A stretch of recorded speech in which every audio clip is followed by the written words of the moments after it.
warahmatullahi wabarakatuh. Alhamdulillahi rabbil alamin, wa bihi nasta'in ala umurid dunya waddin. Wassalatu wassalamu ala asyrafil anbiya'i wal mursalin sayyidina Muhammadin wa ala alihi wa sahbihi ajma'in. Amma ba'd. Yang sama-sama kita taati, kita hormati yang terhormat Romo Kiai Hamzawi, Mudir Pusat Ma'had Al-Jami'ah, dan juga jajaran pengasuh Ma'had Sunan Ampel Al-Ali, para murabbi, murabbiyah, para adik-adik mahasantri rahimakumullah.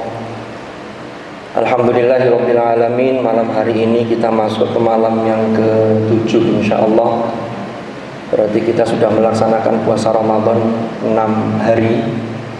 Itu artinya kurang 23 hari lagi kita akan memasuki 1 Syawal. Mungkin ada di antara kita yang menghitung riyo kurang irang dino.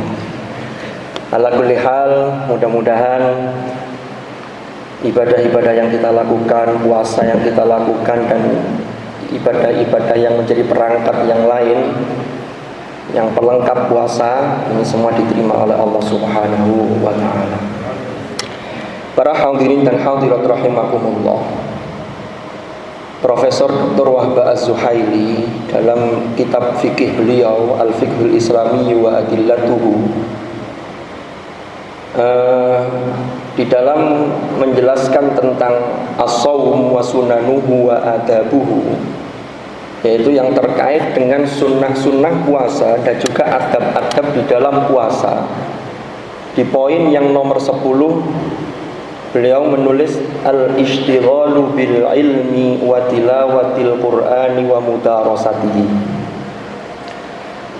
untuk mendukung agar capaian puasa kita ini yang harapannya adalah la'allakum tattaqun, maka ini harus didukung banyak faktor. Di antaranya yang harus kita perhatikan adalah kesunahan-kesunahan dan juga adab-adab dalam puasa. Yang nomor 10 adalah al-ishtighalu bil ilmi, yaitu kita ini menyibukkan diri dengan ilmu. Jadi jangan sampai kita ini kemudian ketika Ramadan itu memperbanyak tidur lalu dengan alasan naumu shaim itu ibadah. Ini hadis ini al-hadis au kama qol ini diperdebatkan. Wakilah itu bukan hadis. Tetapi kalaupun memang tidurnya itu ibadah, itu lihat bandingannya. Jadi kalau dibandingkan ngerasani, dibandingkan ngomong yang jelek, dibandingkan main game yang tidak jelas umpama, itu lebih baik tidur. Tapi kalau bandingannya umpama al-ishtighalu bil ilmi, ya jelas ishtighal bil ilm itu jauh lebih baik. Karena sesuatu itu harus dilihat bandingannya. Bahkan slogan pun yang digunakan itu harus lihat konteksnya. Saya sering menyampaikan umpama kita ini punya slogan yang luar biasa bagus ketika menyemangati untuk memperjuangkan sesuatu. Ayo maju terus pantang mundur. Itu bagus slogan itu. Tapi kalau diterapkan lomba Agustus, lomba tarik tambang, tidak pas. Lomba tarik tambang kok semangatnya maju terus pantang mundur. Apa yang terjadi? Ya kalah. Jadi semua itu harus lihat konteks. Jadi kalau tidur dibanding yang tadi, oke, lebih baik. Nilainya ibadah, karena ini menghalangi kita dari hal-hal yang haram, yang diharamkan, yang dilarang. Kan begitu. Tapi kalau bandingannya yang lain, ngaji dan lain seterusnya, ya jelas ngaji atau al-ishtighalu bil ilm itu jauh lebih bagus. Makanya Ramadan ini jangan sampai kemudian ini menjadi alasan bagi kita untuk kemudian nyantai, lalu kemudian banyak tidur, lemes dan seterusnya. Kita ingat dalam sejarah dulu, ketika Ramadan pertama kali disyariatkan puasa itu tahun kedua Hijriah.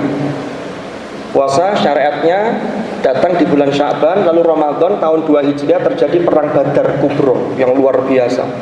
Itu dalam kondisi umat Islam puasa. Lah kita ini sekarang sudah enak.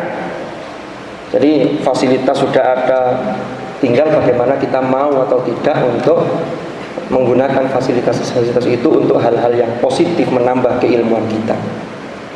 Lalu di samping al-ishtighalu bil ilmi, itu yang juga sunnah dan juga adab atau etika ketika kita melakukan puasa itu adalah al-ishtighalu bitilawatil Qur'an wa mudarasatihi. Perbanyak membaca Al-Qur'an, mengkaji Al-Qur'an, mentadabburi Al-Qur'an. Imamuna Asy-Syafi'i radhiyallahu an itu kalau Ramadan itu deresan beliau itu sehari khatam 1 kali di siang hari, malam 1 kali. Sehingga kalau puasanya Ramadan itu 30 hari berarti 60 kali. Itu Imamuna Asy-Syafi'i. Nah, sekarang tinggal kita jangan kemudian ya mesti aja ikut Imam Syafi'i loh. Tapi Imam Syafi'i kan waktu yang dimiliki sama dengan kita. Ya paling tidak niru sepersekian persen lah. Kalau 100% nggak bisa. Sepersekian persen itu paling tidak ada semangat untuk itu. Nah, termasuk mudarosah, ya mengkaji yang deres.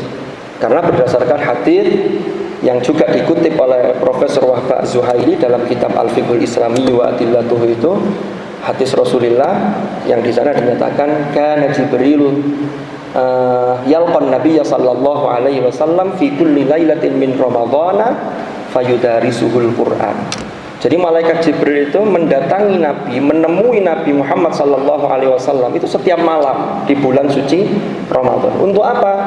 Untuk saling mudarosah, untuk saling deres.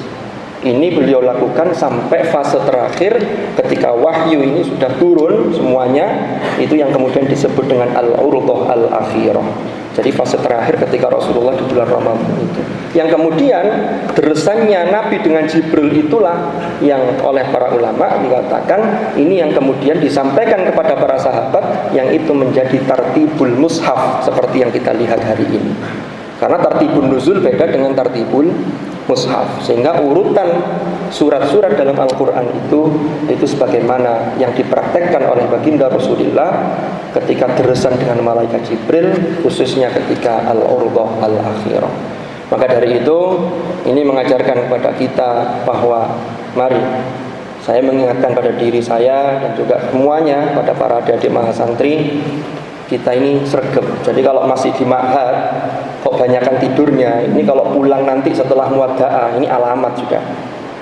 Kadang yang di ma'had sregep saja di rumah itu sudah agak beda. Tapi mungkin ada 1001 yang kalau di rumah itu lebih sregep dibanding di ma'had, mungkin ada. Makanya di ma'had ini kita ada yang ingatkan, ada kakak-kakak musyrif mendamping dan seterusnya. Maka ini mudah-mudahan bisa menjadikan pembiasaan baik bagi kita untuk selalu semangat untuk al-ishtighal bil ilmi wa al-ishtighal bi tilawatil Qur'an wa mudarasatihi. Mudah-mudahan manfaat, mudah-mudahan barakah. Hadanallahu wa iyyakum ajma'in. Al-afwa minkum. Assalamualaikum.